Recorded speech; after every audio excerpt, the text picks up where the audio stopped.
everyone, I'm Sammy Mila, coming at you from the Better Homes and Gardens Test Kitchen.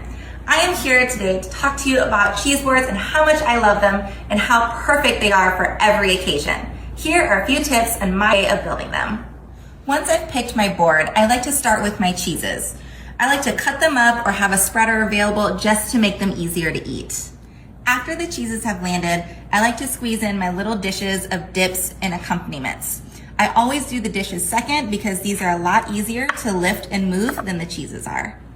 Next will be the meats, the crackers, and the fruits. Fruits add nice color and sweetness, whereas the breads help bring everything together. Don't be afraid to mix and match and get a little crazy when you're building this at home. For more tips and tricks, you can swipe up or visit our website at bhg.com/boards.